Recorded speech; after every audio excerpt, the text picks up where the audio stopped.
Here is something almost nobody tells you. The man who saved the United States of America from a catastrophic war with France, who built the framework of American diplomacy, who seconded the motion to declare independence and spent his entire adult life constructing the republic we live in today. That man died believing he had failed. He was not celebrated. He was not beloved. He was mocked in newspapers, betrayed by his own cabinet, abandoned by his party, and defeated at the polls by the very people he had spent a lifetime serving. And when historians began ranking American presidents, they consistently placed him somewhere in the middle tier, the polite way of saying, not bad, not great, kind of forgettable. The second president of the United States, John Adams, has been cheated by history. And today, we are going to fix that. Think about what that means. We live in a country that has airports named after John F. Kennedy, memorials for Lincoln, a monument so massive it can be seen from space dedicated to George Washington. And John Adams? He has a submarine. That is it. A submarine named in his honor. The man helped birth a nation, and his most prominent recognition floats silently underwater when nobody can see it. Does that not strike you as slightly unfair? Because the more you dig into the life of John Adams, the more you realize this was not an accident. He was not forgotten because he was unimportant. He was forgotten because he was honest. And honesty, as it turns out, is the single most dangerous quality a politician can possess. By the end of this video, you are going to see John Adams differently. Not as the stuffy, slightly pompous founding father who happened to live between Washington and Jefferson in the presidential timeline. Not as the man who signed the Alien and Sedition Acts and gave historians an easy reason to shake their heads. You are going to see him as the most genuinely courageous president this country ever had. The man who made the hardest decision any leader can make and paid for it with everything he had. His career, his legacy, his friendships, his place in history. He sacrificed all of it, knowingly. He counted the cost in full, made his choice with open eyes, and accepted the consequences. We call that heroism in the movies. In real life, we apparently call it failure and move on. So who was this man? To understand why Adams did what he did, you have to understand where he came from, what shaped him, and why he became the kind of person who simply could not lie, even when lying would have saved him everything. John Adams was born on the 19th of October, 1735, in Braintree, Massachusetts, a small farming community south of Boston. His father, also named John, was a farmer, a shoemaker, and a deacon of the local church. Not a wealthy man, not connected, not part of the aristocratic networks that would later define so much of early American politics. The younger Adams grew up doing chores, plowing fields, and dreaming of something more. Something his father quietly encouraged: education. That one word would change everything. His father scrimped and saved to send him to Harvard College, which Adams entered at the age of 15. While most teenagers in colonial Massachusetts were apprenticing in trades or working family farms, young John was sitting in lecture halls, absorbing Latin, logic, rhetoric, and philosophy. He was not the most naturally gifted student in the room.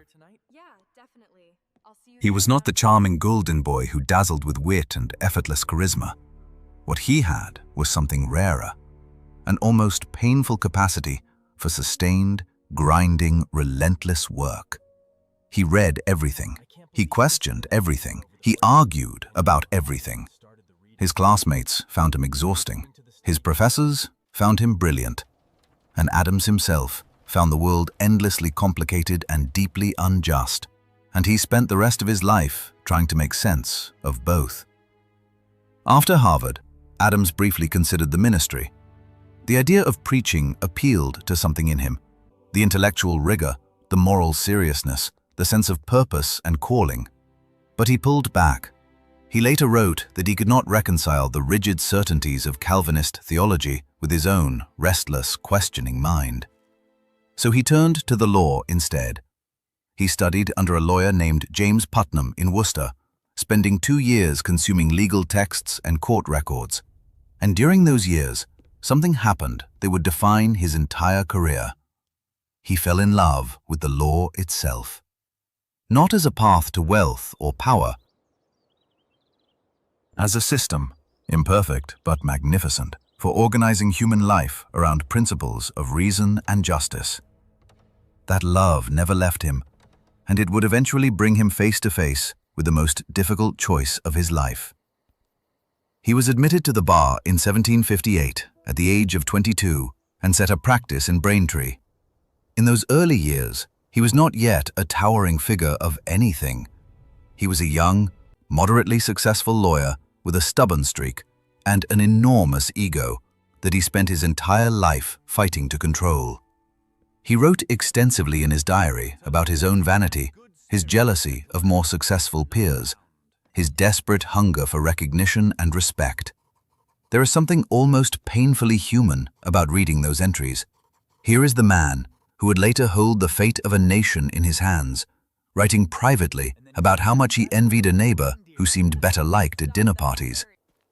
John Adams was never pretending to be perfect. He was the most honest man in the room, beginning with himself. The transformation of John Adams from small-town lawyer to revolutionary firebrand did not happen overnight. It happened in deliberate, painful steps, each one forcing him deeper into conflict with the crown, and each one revealing more of his character. The first major test came in 1765 with the Stamp Act. The British Parliament, desperate to fill a treasury drained by the 7 Years' War, taxed the colonies directly for the first time. Newspapers, legal documents, playing cards, even dice required a stamp purchased from royal agents. The colonists erupted. Samuel Adams, John's fiery cousin, and perhaps the greatest political agitator in American history, organized resistance in the streets with extraordinary skill. John Adams watched with fascination and with a lawyer's precise eye for what it all meant constitutionally. John Adams responded not with riots, but with a pamphlet. He wrote, "A dissertation on the canon and feudal law, one of the most important pieces of political writing produced in colonial America, and one of the least remembered." In it, he argued that Parliament had no right to tax the colonies without their consent, not because the colonists were treated badly in a practical sense, but because such taxation violated the fundamental principles of English constitutional law, stretching back centuries. This was not emotional rhetoric. It was a legal brief, precise and devastating. Taxation without representation was not merely unfair, it was illegal. It was tyranny. And tyranny, Adams argued with complete conviction, was something no free man was ever obligated to accept under any circumstances. The pamphlet circulated. People noticed. Adams began building a reputation as one of the sharpest legal minds in Massachusetts. But what truly distinguished him from other colonial intellectuals was what happened next. Because while everyone else was discussing principles and liberty and rights in comfortable abstraction, Adams was about to do something that would cost him enormously in public standing and would reveal, for the very first time, exactly who he was. On the 5th of March, 1770, British soldiers stationed in Boston opened fire on a crowd of colonists. 5 people died. The event became known as the Boston Massacre. The entire city wanted blood. The soldiers were arrested and needed legal defense. Almost no lawyer in Boston would touch them. Adams took the case. Let that sink in for a moment.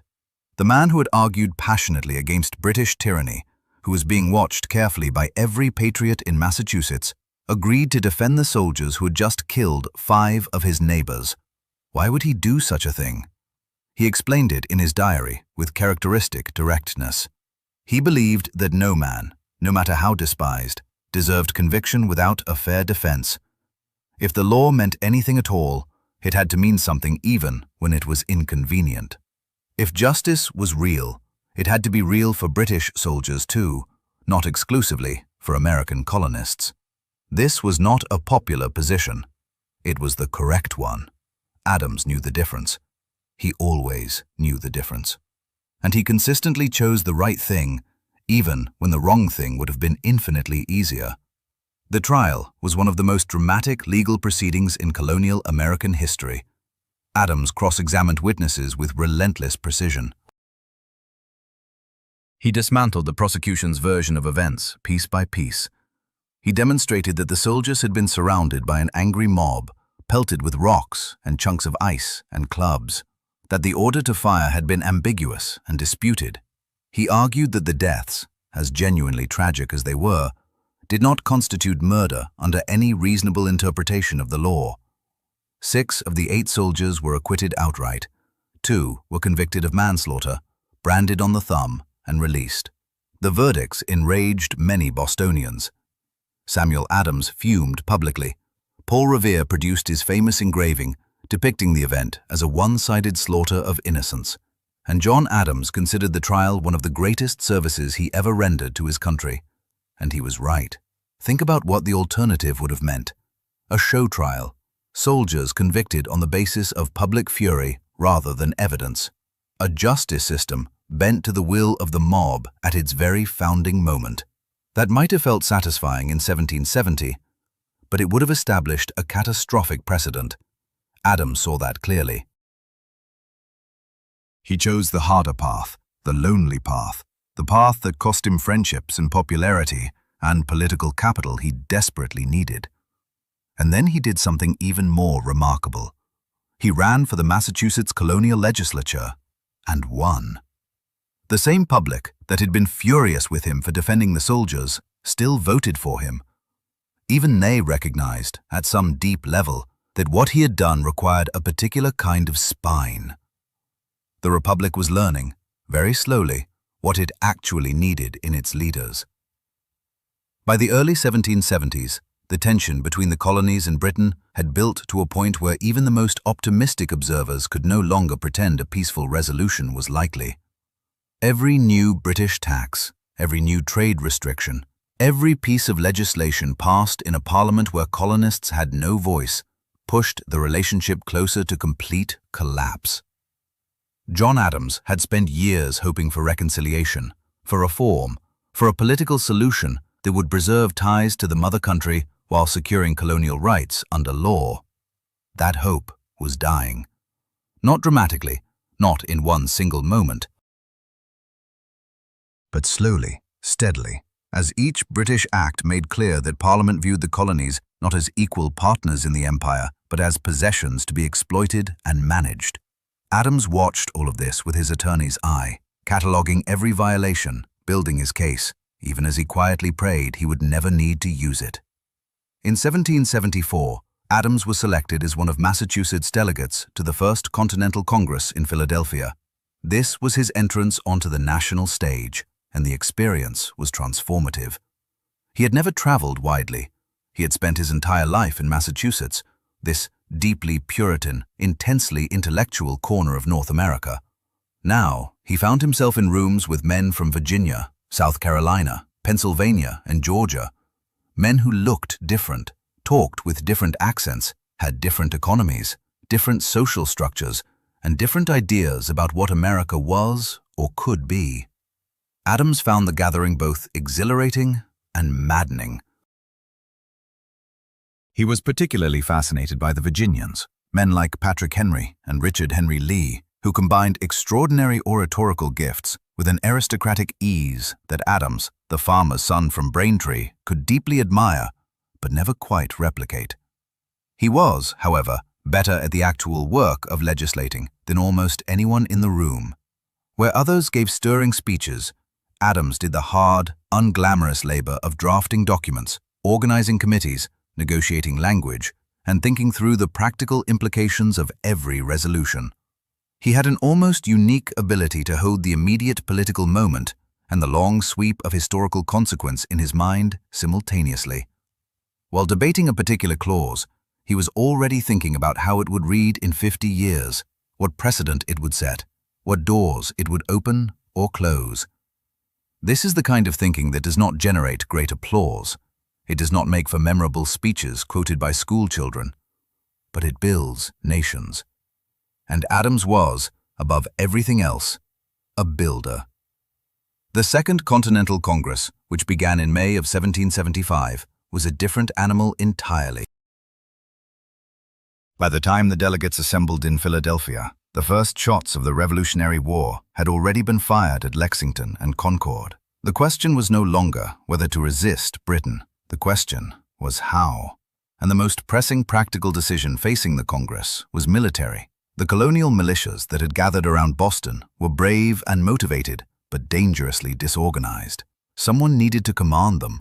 Someone needed to turn this collection of farmers and tradesmen into an actual army capable of fighting the most powerful military force on Earth.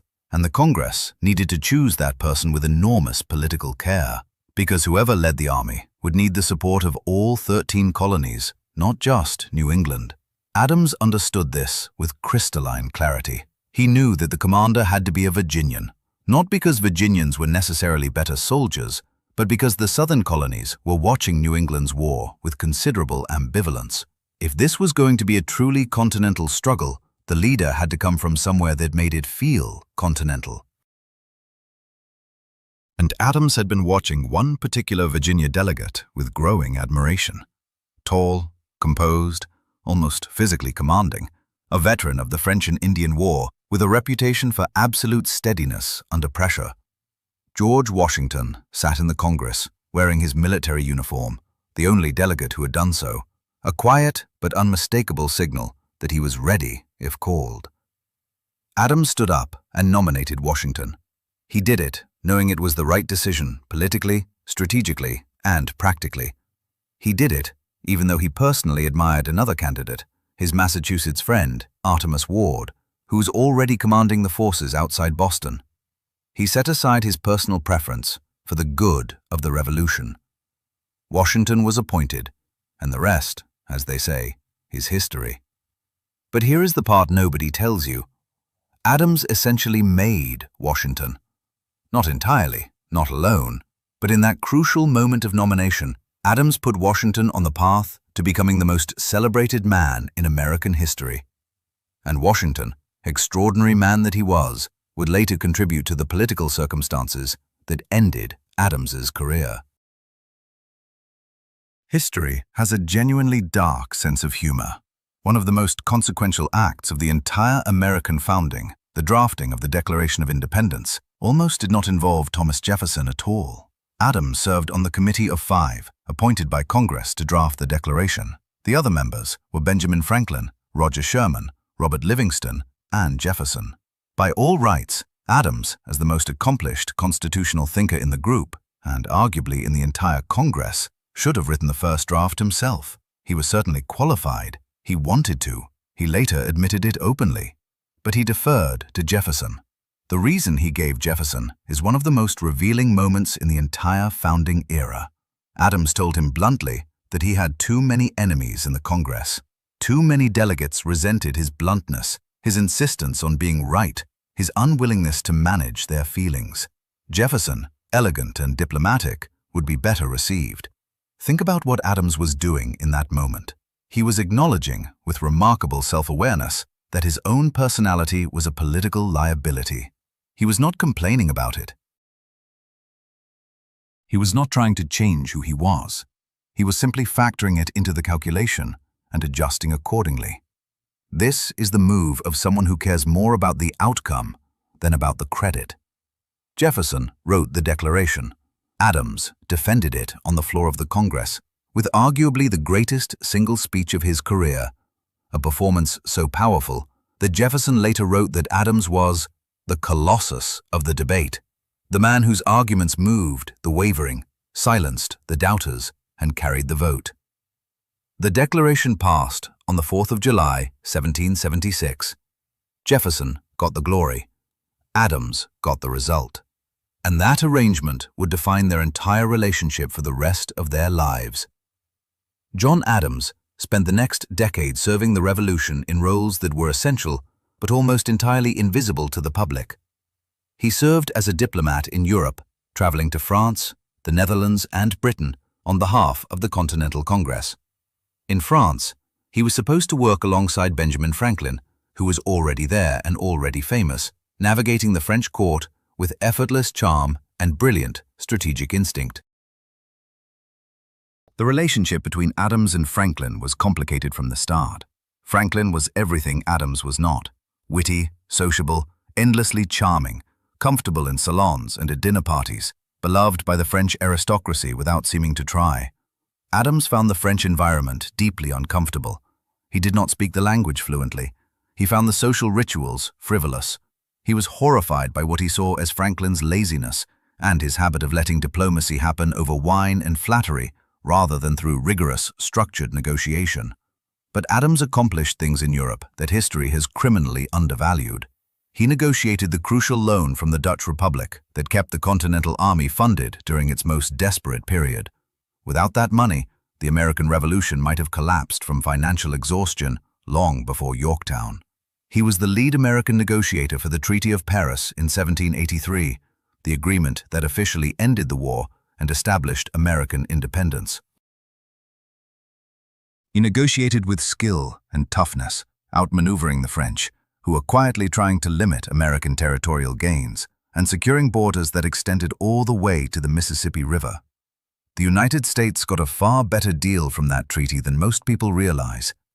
Adams made it happen, and almost no one knows his name in that context today. He was away from home for years at a time during this period, and the cost was personal as well as professional. His wife, Abigail Adams, remained in Braintree managing the farm, raising their children, and conducting a remarkable correspondence with her husband that remains one of the most extraordinary epistolary records in American history. Abigail was not a supporting character in the story of John Adams. She was his intellectual equal, his moral compass, and in many ways, his most important political advisor. She read everything. She had opinions about everything. She argued with John in letters with a sharpness and depth that matched anything he encountered in the Congress or at European courts. She wrote in the famous letter urging him to remember the ladies when constructing the new laws of the Republic. He did not follow her advice on that particular point, a failure history has correctly noted, but he listened to her on almost everything else, more than he listened to almost anyone. When Adams finally returned to America in 1788, he came home to a country in the process of ratifying a new constitution and preparing for its first presidential election. The outcome of that election was never seriously in doubt. George Washington was going to be the first president. The only question was who would serve as his vice president. The electors chose Adams, who had received the second highest number of votes, and so the man who had spent 15 years at the absolute center of the American founding, who had argued for independence, negotiated its diplomatic recognition, and secured its financial survival, was handed a title that the Constitution offered virtually no power and almost no relevance. John Adams became Vice President of the United States, and he hated every single day of it. Adams described the vice presidency in a letter with his characteristic gift for the devastatingly honest assessment. The most insignificant office that ever the invention of man contrived or his imagination conceived, he wrote, and he was not exaggerating for effect. The vice president, under the original constitutional design, had precisely one official function: to preside over the Senate. He could not debate, he could not introduce legislation, he could not influence committee assignments or lead negotiations. He sat in the presiding chair and watched other men do the work of governing. For a mind like John Adams's, this was a form of intellectual torture. He had spent 30 years being at the center of things, arguing, drafting, deciding, negotiating. Now he sat in silence and called on senators to speak. He did find one small outlet for his energy and his constitutional philosophy during these years. He published a massive 3-volume work titled A Defense of the Constitutions of Government of the United States of America, which ran to more than 1,000 pages and examined political theory from ancient Greece through contemporary Europe. The work argued for strong executive power, balanced government, and the dangers of pure democracy. It was serious, rigorous, and deeply unfashionable. The intellectual climate in post-revolutionary America was intoxicated with democratic idealism. The idea that unchecked popular power could be dangerous sounded, to many ears, uncomfortably like aristocratic thinking. Adams was accused of secretly wanting a monarchy. He found the accusation absurd. He was arguing for the kind of carefully structured republic that had any real chance of surviving long-term. He was right. But being right in the wrong moment is its own kind of political catastrophe. The 4 years of Washington's presidency were eventful, to put it mildly. The new government built its institutions from nothing. Treasury, state, war, the federal court system, the relationship between federal and state authority, all of it had to be created, negotiated, and established simultaneously. Alexander Hamilton, Washington's brilliant and ruthless Treasury Secretary, drove an enormously ambitious economic program. Thomas Jefferson, as Secretary of State, opposed it with equal ferocity. And the tension between these two men, these two visions of what America was supposed to be, began generating the first political parties in American history.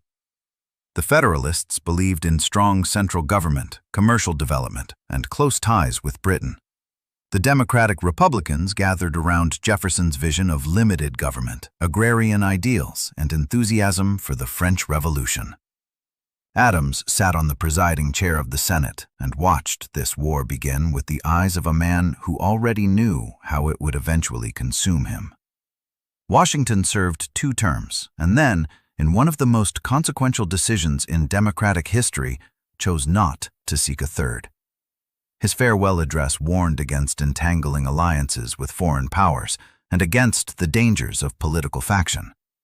Then he went home to Mount Vernon. And John Adams, now 61 years old, stout and increasingly bald, with a sharp tongue and a reputation for prickly independence that made him simultaneously admired and difficult to love, stepped forward to seek the presidency. The election of 1796 was brutal by any standard.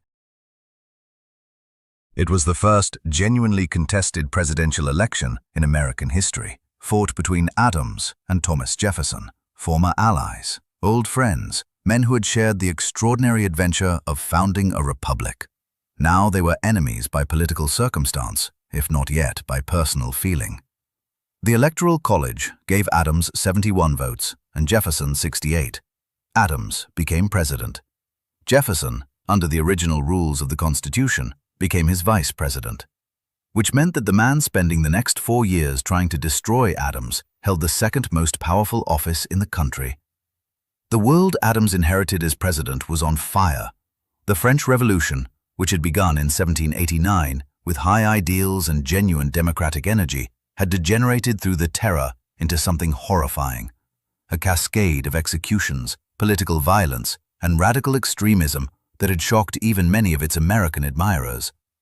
Then Napoleon Bonaparte had emerged from the chaos, and the French Republic had become an empire in everything but name, an aggressive military machine reshaping Europe by force. Britain and France were locked in a war consuming the continent, and the United States, tiny and fragile and economically dependent on trade with both powers, was being squeezed between them.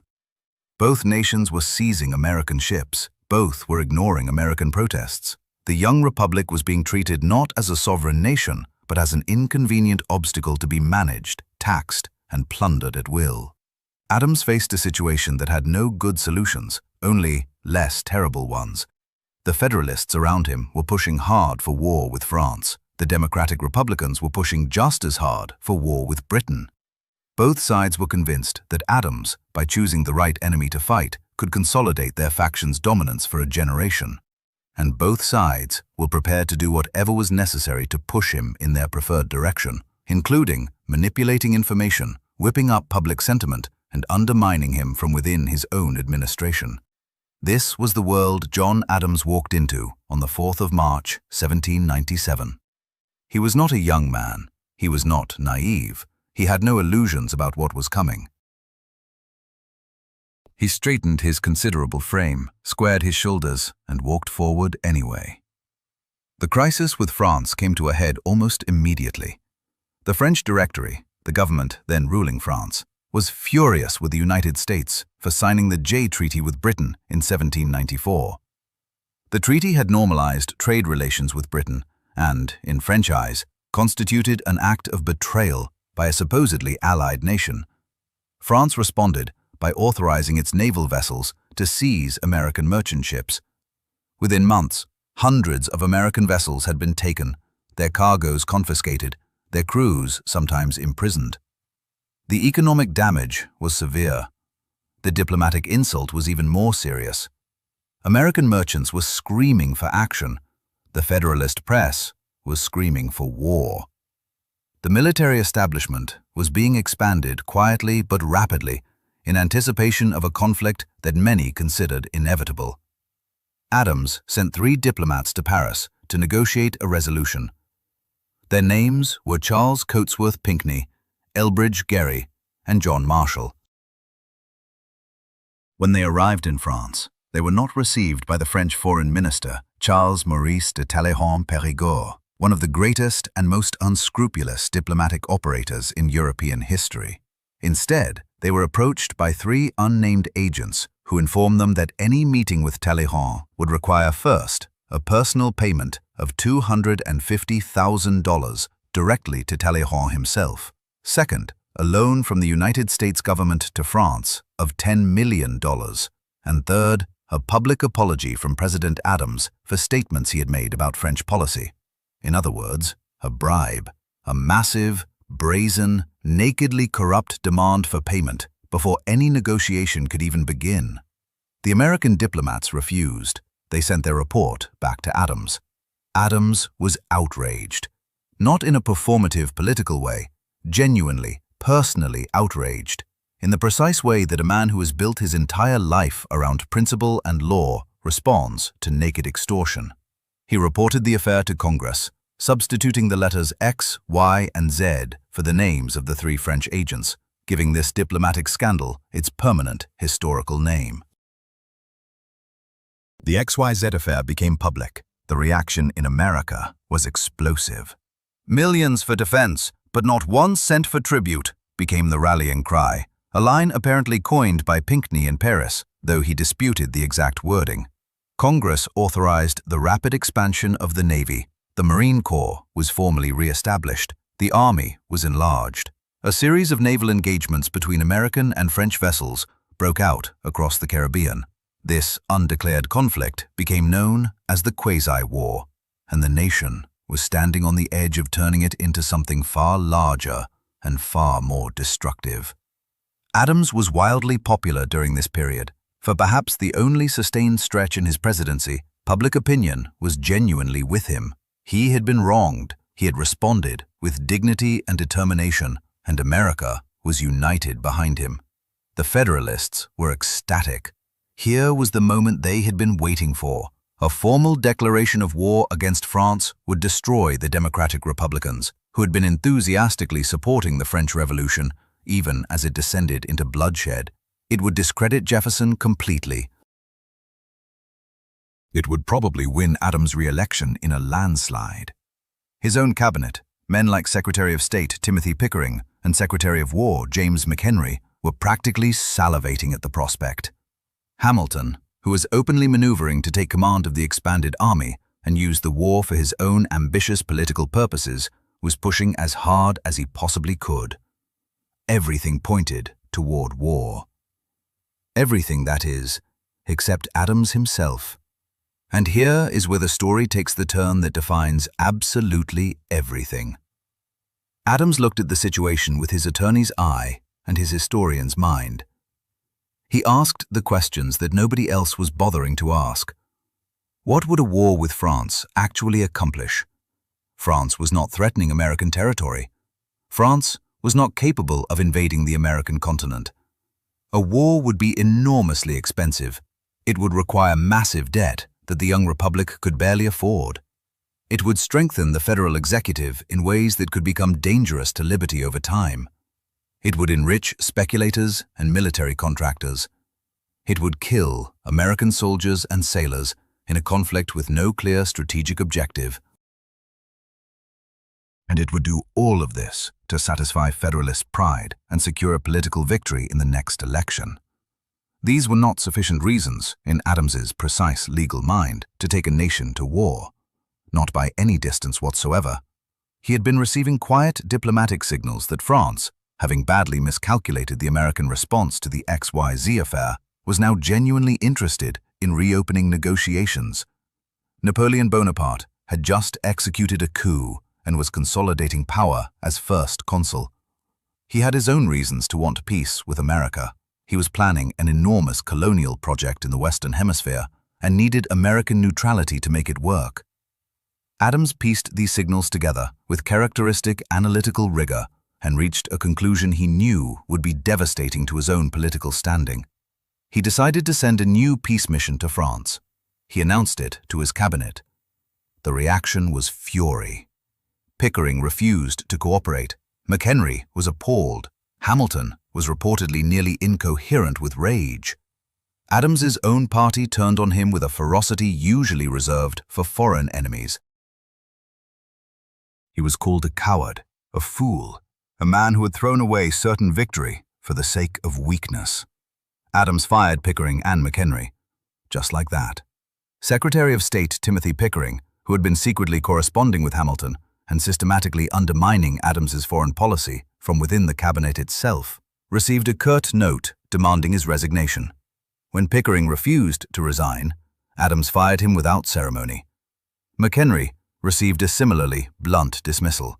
Adams replaced them both with men who would actually carry out his policy rather than sabotage it. The peace mission went to France, and in the Convention of Mortefontaine, signed in September of 1800, the United States and France formally ended the quasi-war and restored normal diplomatic relations. The agreement was a genuine diplomatic achievement. America avoided a war it did not need, preserved its neutrality, and maintained the financial stability that Washington's farewell address had identified as essential to the Republic's long-term survival. It also destroyed John Adams's presidency. The Federalist Party, which Adams needed to win re-election, was in open civil war. Hamilton, who had spent the past year sabotaging Adams from the outside, published a remarkable document in October of 1800, a long pamphlet titled Letter from Alexander Hamilton concerning the public conduct and character of John Adams, Esquire, President of the United States. In it, Hamilton savaged Adams personally and politically, calling him vain, egotistical, unstable, and fundamentally unfit for high office. Hamilton intended this letter only for Federalist insiders, as a way of convincing them to abandon Adams in favor of another candidate. But it leaked. Of course it leaked. And when it did, it handed Jefferson and his Democratic Republicans the most effective campaign weapon they could have possibly asked for. The election of 1800 was not just a political contest. It was, in the view of many observers at the time, an existential test for the Republic itself. Adams and the Federalists represented one vision of America: strong central government, commercial development, close ties with Britain, a skepticism of pure, unrestrained democracy that they regarded as practical wisdom. Jefferson and the Democratic Republicans represented another: limited government, agrarian ideals, expansion of democratic participation, and an idealism about human nature that Adams had spent his career quietly questioning. Both sides genuinely believed the other would destroy the country if given power. Both sides used every available tool: newspapers, pamphlets, rumors, and character assassination to prevent that outcome. It was, in its way, not so different from the political world we inhabit today. Adams was accused of everything imaginable: of wanting to crown himself king, of planning to marry one of his sons to a daughter of King George III and establish a royal dynasty in America, of being secretly mentally unwell, of being a monarchist, a tyrant, an aristocrat who despised common people. None of it was true. All of it circulated widely. Jefferson, for his part, was accused of being an atheist, a Jacobin, a man who would bring French revolutionary terror to American shores. None of that was true either. Both men suffered, but Adams suffered more, because his own party was working to undermine him from within, while Jefferson's party attacked him from without. He was fighting on two fronts simultaneously, with inadequate resources, against opponents who were better organized, better financed, and far more ruthless than he was willing to be. The Electoral College results delivered a decisive blow. Jefferson and his running mate Aaron Burr each received 73 electoral votes. Adams received 65. Because Jefferson and Burr had tied, the election went to the House of Representatives, which spent 36 separate ballots over 6 agonizing days before finally choosing Jefferson. Adams received the news while still in Washington, the new capital city that he had been the first president to actually inhabit, having moved into the still unfinished White House just months before the election. On the night before Jefferson's inauguration, Adams wrote him a brief letter wishing him well, then climbed into a carriage in the pre-dawn darkness and left the city before sunrise. He was not there to watch Jefferson be inaugurated. He could not bring himself to stand on that platform and witness the man who had defeated him, who had benefited from Hamilton's campaign to destroy him, receive the office that Adams believed he had earned honestly and lost unfairly. Was that petty? Probably, at least in part. Adams himself later acknowledged something close to regret about it, but it was also deeply, recognizably human. He had given everything. His health had suffered, his family had suffered. He had made the one decision he was most certain was right, and it had cost him everything a politician values. And now he was supposed to smile politely and applaud. Adams was many things in his long life. He was never a hypocrite. He went home to Quincy, Massachusetts, to his farm and his books and his extraordinary wife, and he began the long, difficult process of adjusting to a private life he had not chosen and was not entirely sure he deserved. The years in Quincy were not immediately peaceful. Adams was 65 years old when he left the presidency, which was not old by today's standards, but was considerably old by the reckoning of the early 19th century.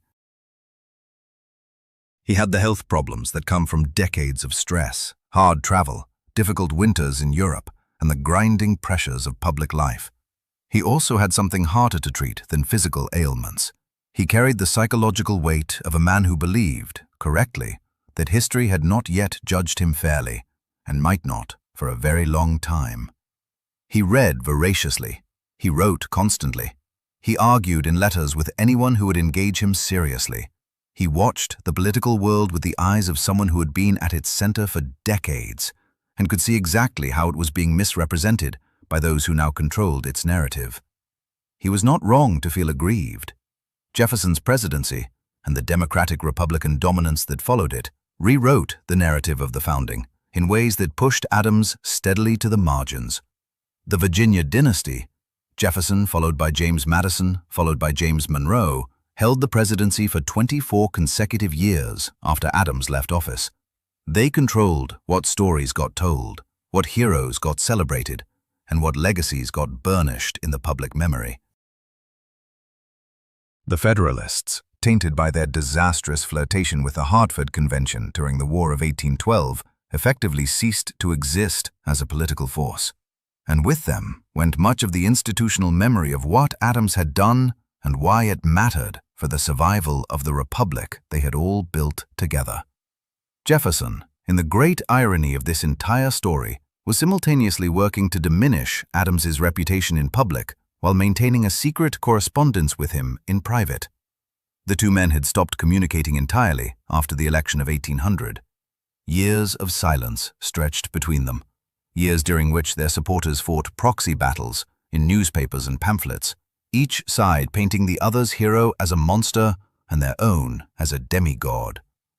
Then, in 1812, a mutual friend named Benjamin Rush began a gentle campaign to reconcile them. He wrote to each man separately, suggesting the two great founders of the Republic owed it to themselves and to history to make peace before one of them died. Adams responded first, sending Jefferson a brief, cautious note. Jefferson responded with warmth. And a correspondence began that would last until the day they both died. The Adams-Jefferson letters, Nearly 150 letters, exchanged over 14 years, are one of the great documents in American intellectual history. They range across philosophy, theology, classical literature, political theory, the history of the Revolution, natural science, and the meaning of human life. They are brilliant, witty, argumentative, affectionate, and sometimes heartbreaking in their honesty. In these letters, two old men who had spent decades as political enemies discovered that they still respected each other enormously, that they shared more intellectually than divided them, and that the arguments they had conducted through surrogates for a generation were, at the deepest level, arguments they could only really have with each other. Nobody else was operating at their level. They both knew it. And in knowing it, they understood something sad and true about the loneliness that comes with that particular kind of greatness. But the letters also reveal something less flattering about the relationship. Jefferson, in his public writings and in his communications with political allies, continued to maintain a version of American history that minimized Adams's contributions and elevated his own. He curated his legacy with extraordinary care and considerable dishonesty. Adams, in his letters to Jefferson, was always more candid, more willing to acknowledge his own failures and the genuine complexity of events they had both lived through. This was the essential difference between them, and it illuminates everything about how posterity treated each man. Jefferson was the better myth-maker, Adams was the better man. And, in a republic built on democratic emotion and popular storytelling, the myth-maker won every time. Here is the question that sits at the very center of John Adams's story, the question that history keeps dancing around without quite landing on directly. What does it mean to be right? Not merely correct in a factual sense, but right in the deeper sense, right about what matters, right about what a republic needs to survive, right about the long-term consequences of the choices being made in the urgent present. Adams was right about almost everything that mattered most. He was right that the colonies had to declare independence. He was right that Washington should command the Continental Army. He was right that the law must apply equally to British soldiers and American colonists. He was right that the new republic needed balanced government rather than pure, unchecked democracy. He was right that France was not worth fighting a war over in 1799. And he was right, as he later reflected, that a real war against France at that moment would have been a catastrophe the young republic might not have survived. And yet, being right cost him everything. The American Republic he helped to construct had a genius for producing charismatic myth-makers and a corresponding difficulty with the kind of complicated, prickly, uncharismatic men who actually did the most essential work of building and preserving it. Washington was the perfect hero, physically imposing, emotionally controlled, almost uncannily skilled at symbolizing ideals he sometimes fell short of in practice. Jefferson was the perfect visionary, eloquent beyond measure, capable of writing phrases that rang like bells across centuries, effortlessly aristocratic and simultaneously democratic in his self-presentation. Adams was neither. He was short, stout, quarrelsome, and relentlessly honest in ways that made everyone uncomfortable. He could not pretend to feel things he did not feel. He could not perform humility he did not possess. He could not manage his image with the instinctive political skill that both Washington and Jefferson brought to the task, seemingly without effort. There is a specific irony in the comparison with Washington and Jefferson that demands to be stated plainly. George Washington enslaved more than 300 human beings at Mount Vernon. He worked them, separated their families, and legally owned them as property.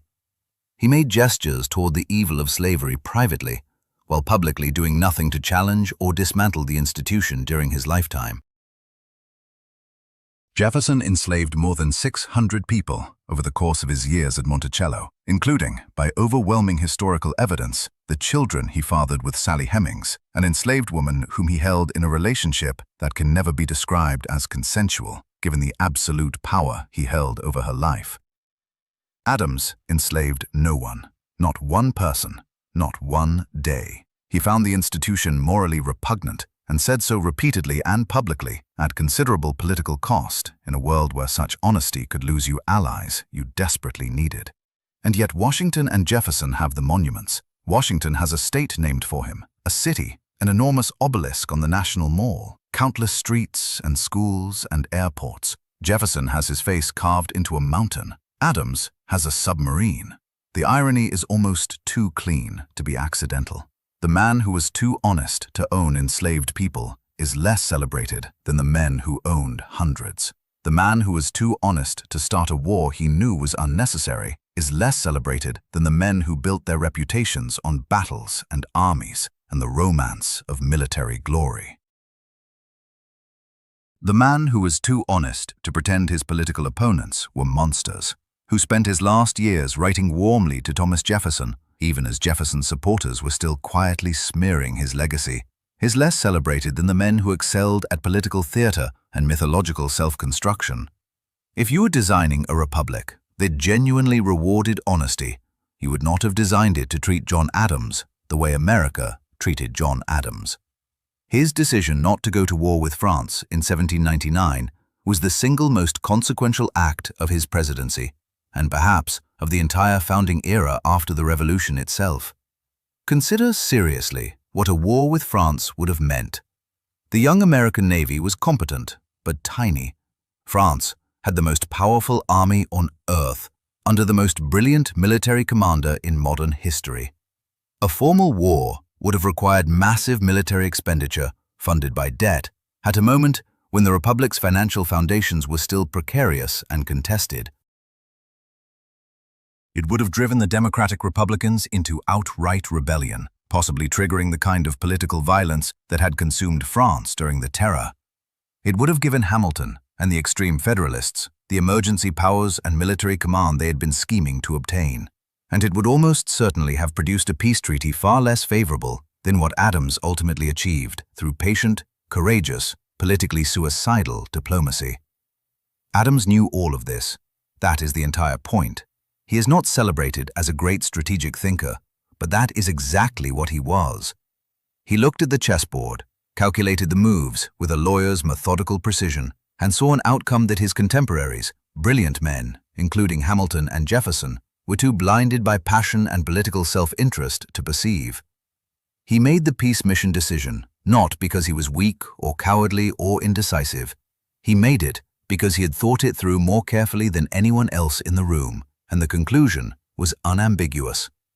War with France in 1799 was a mistake the Republic could not afford. He stocked it. He sacrificed his presidency to stop it, and the Republic survived to grow into the most powerful nation in human history. That is not a small thing. That is everything. How different might things have looked if he had chosen differently? This is the question that serious historians have started asking more urgently in recent decades, and the answers are uncomfortable for the myth we have built around this era. A war with France would have empowered exactly the faction most dangerous to American democracy at that moment. Hamilton's wing of the Federalist Party had shown, in the Alien and Sedition Acts, that it was willing to use government power to suppress political opposition with no embarrassment whatsoever. The Alien and Sedition Acts were genuinely Adams's worst hour as president. He signed legislation that made it a crime to criticize the government, that gave the executive sweeping powers to deport foreign nationals for political reasons, and that represented a fundamental betrayal of the First Amendment principles the Revolution had supposedly been fought to vindicate. Adams defended the acts at the time. He later regretted them deeply.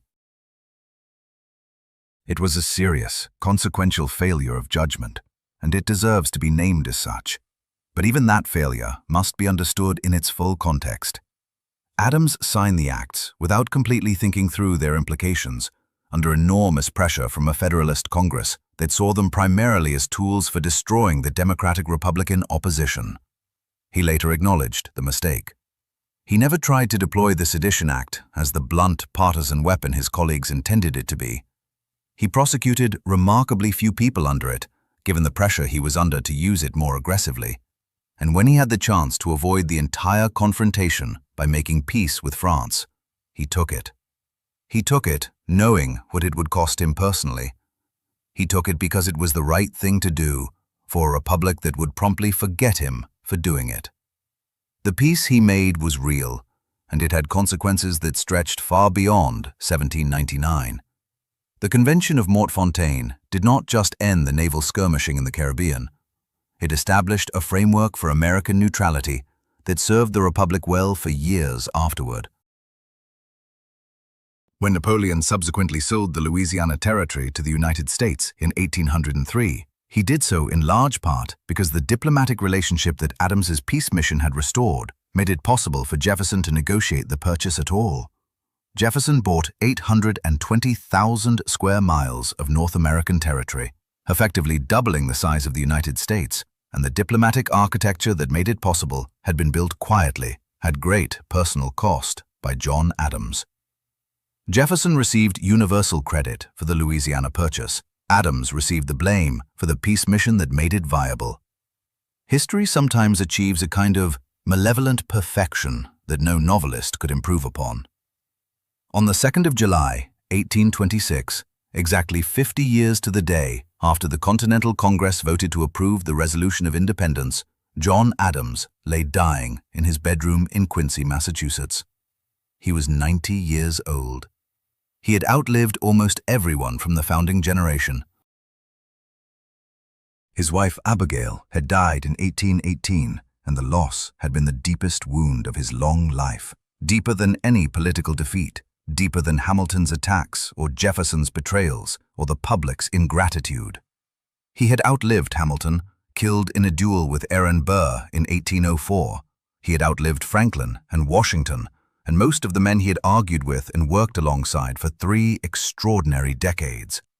And now, on this particular anniversary, as cannon fire and celebration rang out across the country in honor of the 50th birthday of the republic he had helped to build, he was slipping quietly away. His last words, depending on which account you trust, were, "Thomas Jefferson still survives." He was wrong. Jefferson had died just hours earlier, also on the 4th of July, nearly 800 miles away at Monticello in Virginia. 2 of the 3 men most responsible for the Declaration of Independence had chosen the same day to exit the world.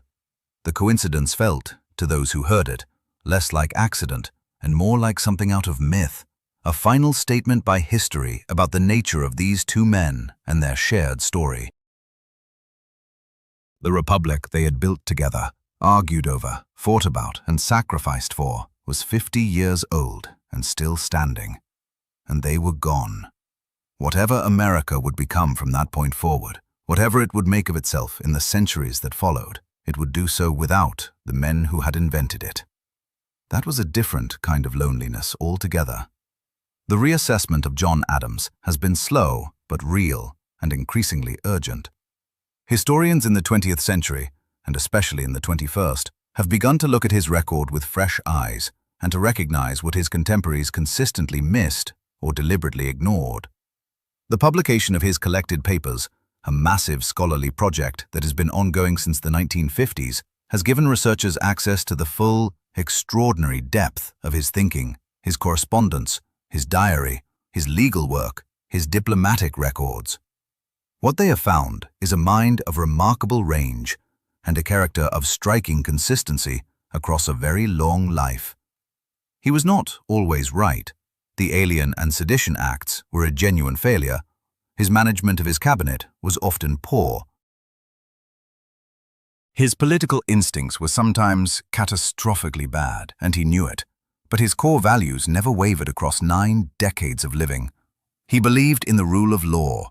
He believed in honest government. He believed in the Republic as a system deserving protection, even at significant personal cost. David McCulloch's biography, published in 2001, brought Adams to a wide popular audience for the first time in generations. The book won the Pulitzer Prize and spent years on bestseller lists. It produced a successful HBO miniseries watched by millions.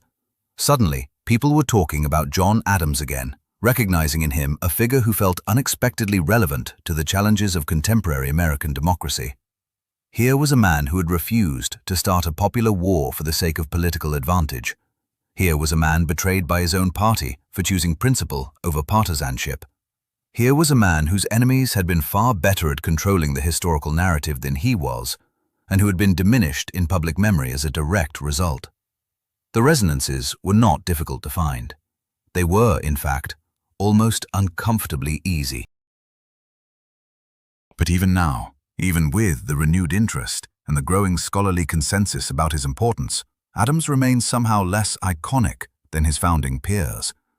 There is no Adams Monument in Washington. There is no Adams Memorial on the Mall between the Lincoln Memorial and the Jefferson Memorial. The National Historic Site in Quincy that preserves his birthplace and his home is beautiful and carefully maintained, but it does not draw the crowds that Monticello draws, or that Mount Vernon draws on any given summer afternoon. Adams, in death as in life, occupies a position slightly outside the full pantheon. Respected by those who know, acknowledged by scholars, but not quite embraced by the popular imagination, not quite loved, as if history itself cannot quite forgive him for being honest in a way that makes everyone else look slightly less admirable by comparison. So what do we do with John Adams? How do we fit him into the story we tell about ourselves as Americans? Because that is ultimately what this is about. The Founding Fathers are not simply historical figures. They are national myths, templates for what American leadership is supposed to look like, reference points for every argument about what this country was originally meant to be. When we decide which founders we celebrate and which we quietly set aside, we are making a statement about what we actually value as a people. And for most of American history, we have chosen to celebrate the myth-makers over the truth-tellers, the charismatic over the rigorous, the eloquent over the genuinely honest. Adams paid the price for that choice, and in a very real sense, so have we. The man who declared that freedom of the press was essential to liberty and then signed the Sedition Act to restrict it, Jefferson, has his face on the nickel and his memorial reflected in the tidal basin. The man who owned hundreds of enslaved people while writing that all men are created equal, also Jefferson, is taught in every school in the country as the author of America's founding ideals. The man who enslaved no one, who gave the most politically costly legal defense of his career to British soldiers who had killed his neighbors, who stopped a disastrous war at the price of his own presidency and was forgotten for it. John Adams has a submarine. Does that seem like the right accounting to you? Does that seem like a country that knows what it actually values? His voice still speaks clearly if you are willing to listen for it. In his letters, in his diary, in the remarkable and largely unread record of a life lived in almost unbroken public service, John Adams keeps making the same argument. Not in grand rhetorical flights that ring across centuries, in the precise, stubborn, lawyerly way that was characteristic of everything he did. The argument is simple enough to state in a single sentence. The Republic requires honest men. It requires people who will tell uncomfortable truths, make unpopular decisions, and accept the political consequences without flinching and without complaint. It requires people who care more about what they leave behind than about what they receive in return. It requires people like John Adams. And it will probably always fail to properly appreciate them until long after they are gone. He was not the greatest founding father in the conventional sense. Washington organized the revolution and symbolized the nation with an almost supernatural effectiveness. Franklin charmed Europe and helped build the architecture of American diplomacy. Jefferson wrote the words that still echo across history in a way that takes your breath away. Hamilton designed the financial framework of the modern American state with visionary genius. Adams was none of these things alone, and he knew it. He was something each of them was not. He was relentlessly, almost pathologically honest in a world that punished honesty. In an age of brilliant myth-makers, he was the man who refused to make a convenient myth of himself. In an age when slavery was conveniently ignored by most of the founders most of the time, he was the man who would not own another human being, regardless of the social cost. In an age when war fever was making it dangerously easy to make terrible decisions that felt righteous in the moment, he was the man who chose the peace nobody wanted and made the Republic safe enough to become what it eventually became. The second thoughts of men, Adams once wrote, are wiser than their first. America is, currently, 2 centuries after his death, having its second thoughts about John Adams. This video is part of that long overdue conversation. He deserves the reassessment. Not because he was perfect. He was plainly, demonstrably not. Not because he never made mistakes. He made several significant ones and knew it.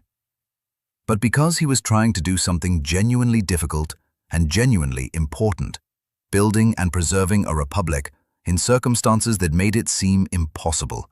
And he did it without pretending it was easier than it was, without lying about what it cost him, and without asking for more credit than he had honestly earned. In a world that consistently rewards mythology and performance, John Adams was stubbornly, defiantly, magnificently real. And real, as it turns out, is the hardest thing to be. So here is the question we leave you with today. Given everything you have heard, given the choice to avoid a disastrous war at the cost of his own career, given his refusal to enslave another human being while most of his contemporaries did not think twice about it, given his willingness to defend British soldiers on principle in front of a furious colonial city, given all of it, do you believe that John Adams was the greatest founding father history forgot? Or was he simply a good man in a complicated political environment, someone whose virtues were entirely genuine, but whose temperament and timing made him unsuited for the particular world he was forced to inhabit? There is no clean answer, and the fact that there is no clean answer is itself the most genuinely Adams-like thing about the question he leaves us with. Write your thoughts in the comments below. We read every single one of them, and the conversations you start down there are some of the best anywhere on this platform. If this story changed the way you think about the founding of this republic, if you are now looking at the men who built it with fresh questions and a more honest accounting, then subscribe to Cradle of Democracy right now and hit the notification bell so you never miss what we put out. Because this is exactly what we do here. We take the stories you think you already know, we turn them over in the light, and we show you what has been hiding underneath all along. Next week, we are going back to a moment in American history that has been mythologized almost beyond recognition, and we are going to tell you what actually happened when the cameras were not rolling and the speeches were done. You are genuinely not going to want to miss it.